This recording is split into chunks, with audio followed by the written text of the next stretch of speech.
bismillaahi raxmaani raxiim kulan wanaagsan khiyaarta nala socotay dalkiinba meel kasta oo aad joogtaan waxaan idin leeyahay duhur wanaagsan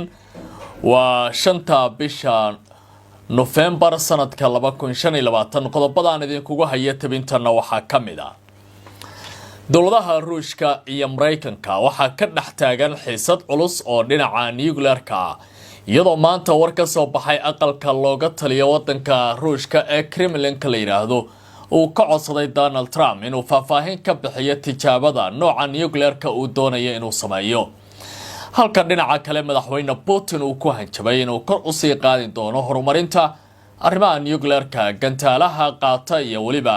dooniyaha gujiska ee loogu talagalay in ay badda dhexdeeda weerar ka sameyn karaan iyagoo wata ama ku hubeysan bambooyin nuclear haddaba ma waxaa soo dhawaaday dagaalkii nuclearka maxayse tahay ama muxuu yahay aan idhaahdee dalabka Mareykanka la hor dhigay ee markan muhiimadiisa leh iyadoo dowladda Shiinahu ay leedahay waa in la ilaaliyo arrimaha la xiriira shuruucda arrimaha tijaabada nuclearka ee dunida ay hore u gaartay dowladda Saudi Arabia waxay gadanaysaa ku dhawaad 40 diyaaradood oo nooca F-35 ah iyadoo tani ay hortaalo wasaaradda dagaalka ee Pentagon-ka Mareykanka lana sugayo saxiixa madaxweynaha wadanka Mareykanka Donald Trump arintani waxay ku soo aadaysaa iyadoo Mohammed bin Salman oo ah dhaxal sugaha wadankaasi ahna hogaamiyaha golaha wasiirada ee dowladda Sacuudiga la filayo dhawaan halkaasi inuu gaaro haddii ay suuragal noqoto arintan waxa ay caqabad ku noqonaysaa Israel oo ah quwadda dhinaca ugu sareysa hawada ee dhanka dagaalka dowladaha ku yaala gobolka Bariga Dhexe Sacuudiga ayaa lacag balaayin dollar u horaya arintaasi wadamada Turkiga iyo sidoo kale Masar iyo Urdun ayaa iska wareysanaya arrimaha xaaladda ka taagan gudaha magaalada Gaza iyadoo dowladahan ay bilaabayaan inay qaadaan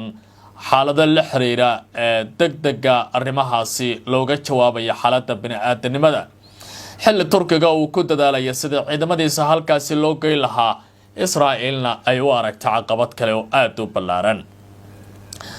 Saran Mamdani oo ah wiil u dhalay aqoonyahanka Mohammed Mamdani oo si weyn looga yaqaan dunida ayaa ku guuleystay duqa magaalada New York hasaatee doorashadiisa kadib markii natiijada lagu dhawaaqay fariimo adag ayay iswadaarsadeen madaxweynaha talada jooga ee wadanka Mareykanka Donald Trump oo ku dhawaaqay in uu budgetkii iyo waliba dhaqaalihii dowladda federaalku ay ku kabi jirtay New York ay ka jari doonto laakiin qudhiisa hadal culus ayuu u jeediyay Trump iyadoo wargeysyada kala duwan ee adduunka gaar ahaan kuwa Israa'iiliyiintu ay doorashadiisu wax ka qorayaan saaka qiyaaray qodobadaasi ayaan idin kula wadaagayaa barnaamijka waxaan ahay Cabdicasiis Barrow YouTube-kayga iyo waliba Facebook ayaad ka daawanaysaa barnaamijka Barrow Show soo dhawaada ayaan idin leeyahay dalkiinba aan ku horeeyay dowladda Ruushka ayaa dalbanaysa in Mareykanku ay jawaab ka bixiyaan nooca ay doonayaan inay sameeyaan tijaabada nuclearka ee Trump dhawaan uu ku dhawaaqay iyadoo afayeenka aqalka Kremlin-ka ee Dmitry Peskov uu ku dhawaaqay in dowladda Ruushku ay dalbanayso arinta la xiriirta in tafaasiil laga bixiyo tijaabada Trump uu ku dhawaaqay saatee tani waxay u egtahay cadaadiska ka imaanaya Moscow inuu haatan si weyn ugu fooraro dhinaca Washington walaac ayaa laga muujinayaa arrimaha uu ku dhawaaqay madaxweyne Trump oo ku saabsan tijaabada nuclearka sida uu qorayo wargeyska Rayulyom afayeenka aqalka Kremlin-ka ee wadanka Ruushka Dmitry Peskov ayaa sheegay salaasada in Mareykanka wali uusan bixin wax faahfaahin ah oo ku saabsan hadallada dhawaan uu jeediyay madaxweyne Trump ee la xiriiray qorshaha Washington ee tijaabada nuclearka Peskov ayaa sheegay in Ruushka iyo Shiinuhu aysan wali bilaabin wax tijaabo ah oo nuclear ah marka labada dal ay ku adkaysteen baa la yiri in dhammaan dowladuhu ay ixtiraamaan heshiiska caalamiga ah ee mamnuucaya tijaabooyinka hubka nuclearka ee loo yaqaano CTBT kaas oo muhiim ay tahay in si weyn loo hirgeliyo hasaatee dowladda Mareykanku ma aysan bixin baa la yiri faahfaahinta rasmiga ah ee Ruushku uu dalbanayo hadalka Kremlin-ka ayaa yimi kadib markii madaxweyne Vladimir Putin uu ku dhawaaqay in Ruushka uu wadi doono hirgelinta qorshaha wax soo saarka ballaaran ee gantaalada madaxa ku qaata bambooyinka nuclearka ee qaaradaha isaga kala goosha iyo sidoo kale inuu leeyahay wax soo saarka ama uu kordhin doono doonyaha quusa ee madaxyada nuclearka qaata ee loogu talagalay dagaalka. Putin waxa uu leeyahay si quwadaha kale ee nuclearka Ruushku waan sii wadi doonaa horumarinta awoodda difaaca iyo istiraatiijiyadda. Dhammaan barnaamijyadeena hubka casriga ah iyo qalabaynta ciidanka badda iyo cirku waxa ay fulin doonaan si waafaqsan qorshihii hore ee loogu talagalay in lagu ilaaliyo xayndaabka sharciga ayuu hadalkiisa ku yiri. Madaxweynaha Ruushka ayaa intaa ku daray in dalkiisa uu si buuxda ugu guuleystay samaynta dhowr gantaal oo muhiim ah, isagoo tilmaamay mid ka sarreysa dhammaan nidaamyada gantaalada adduunka ee dowladaha haystaan, isla markaana awoodiisu ay gaari karaysa meel aad u fog, taasi oo muujinaysa in dalka Ruushka quwad ahaan aan lagu dhici karin. Dooda cusub ee ka dhex taagan Moscow iyo Washington ayaa imaanaysa iyadoo labada dal ay hore ugu muransanayeen heshiisyada hubka istiraatiijiga ah, taasi oo mar kale kor u qaadaysa caqabadaha dunida ka taagan ee xagga amniga lagana baqayo tan inay saameyn ku yeelato nabadgelyada adduunka. Dowladda Saudi Arabia ayaa ku dhawaaqday in ay qorsheynayso iibsashada 48 diyaaradood oo nooca F-35 la yiraahdo Mareykanku uu soo saaro, kana mid ah jiilka ugu dambeeya ee diyaaradaha Mareykanka ee xilligan dowladaha qaar ay isku hubeynayaan adduunka. Tallaabadan ayaa waxa ay ka gudubtay markii ugu horeysay wasaaradda dagaalka ee Pentagon-ka, waxaana la qorsheynayaa in Congress-ka iyo sidoo kale madaxweyne Trump la horgeeyo si ay arrintaasi u saxiixaan. Saatee shirkadda soo saarta diyaaradahan ayaa ku tilmaamaysa heshiiskan inuu yahay mid aad u wanaagsan. Dhinaca kale marka la fiiriyo haddii Sacuudiga loo ogolaado diyaaradahan in looga iibiyo balaayiin dollar, waxay ka dhignaan doontaa inay noqonayso dowladaha xagga hawada ugu sarreeya gobolka Bariga Dhexe, iyadoo diyaaradahan hore ugu hubaysneed oo kaliya Israel, tan oo aan la ogeyn sida Mareykanku uu u hirgelin karo.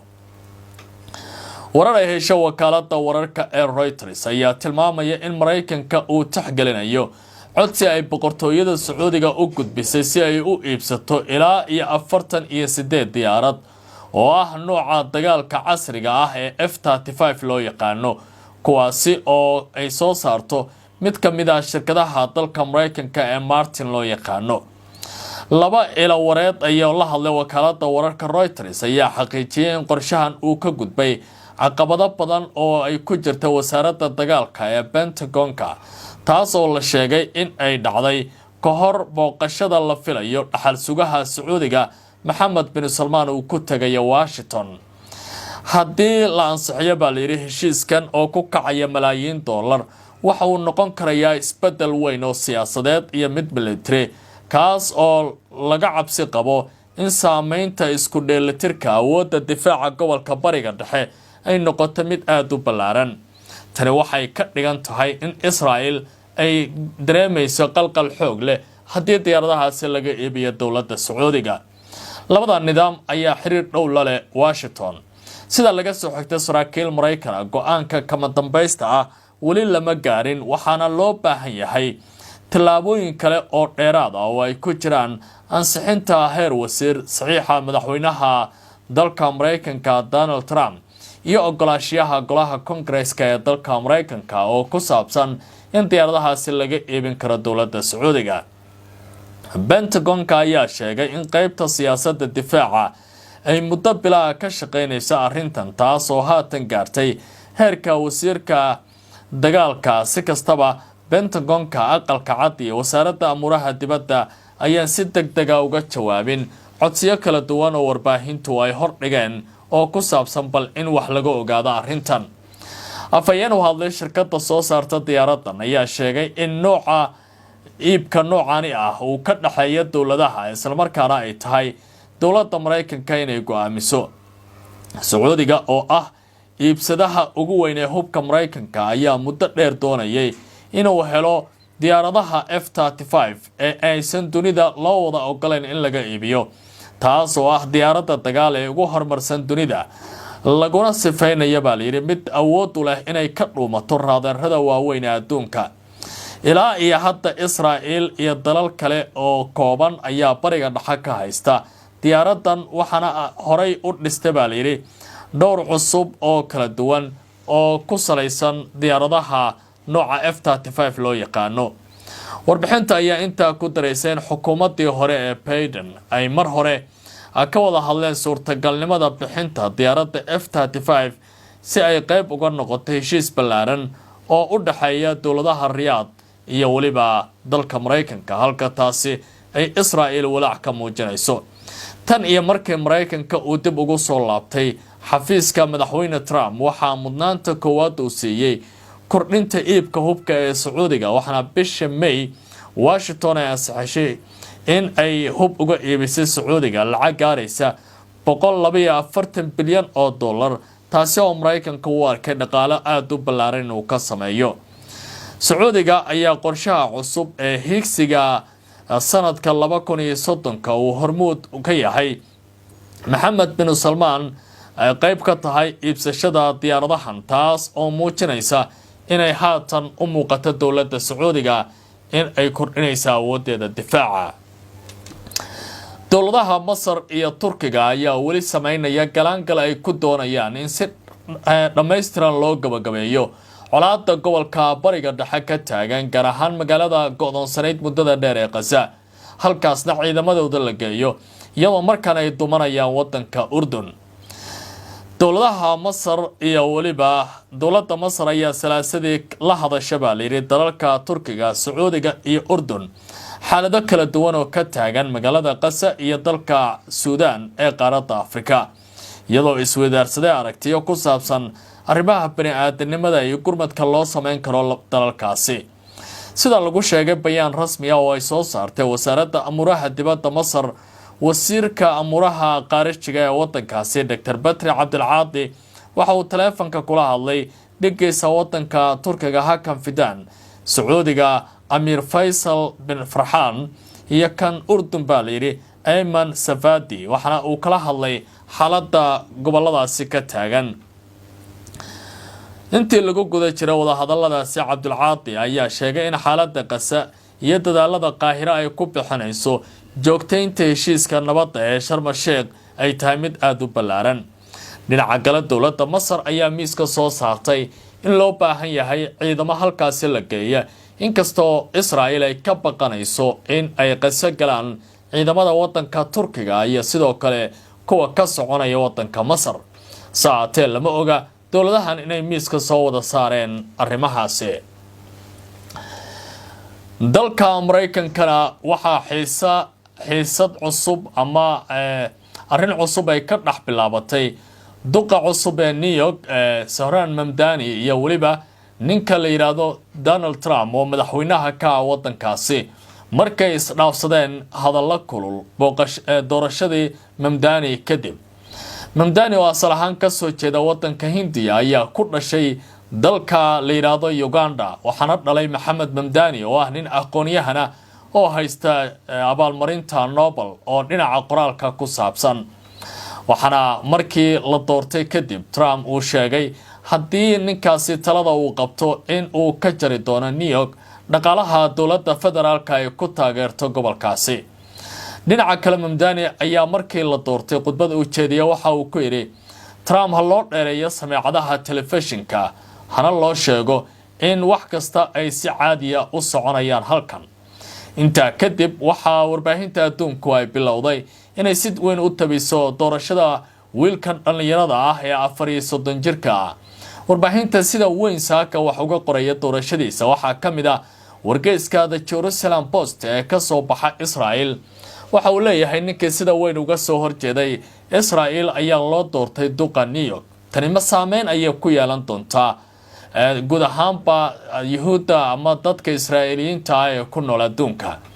wargeysada The Haaretz iyo Macaarif iyo waliba kuwa kale oo xarunoodu uu ka mid yahay oo dhammaantood ka soo baxa Israa'iil si siman ay ninkan uga hadlayaan doorashadiisa, iyadoo qaar ka mid ah bulshooyinka Israa'iiliga ahna ay hambalyo u direen. Mamdani waxaa horyaala waxyaabihii uu ballan qaaday dhinaca doorashada intii ololaha ku jiray inuu hirgelayo in kale. inkasta uu yahay siyaasi dhalinyaro ah oo saameyn leh marka la fiiriyo gudaha New York iyo dalka Mareykanka sida wararka warbaahinta uu saaka ugu soo baxay iyo hanaanka loo dareemo ololihiisa doorashada, haddana sharciga Mareykanka ayaan u ogolaanayn in wadankaasi uu madaxweyne ka noqdo maadaama uu ku dhashay meel ka baxsan dalka Mareykanka oo Uganda.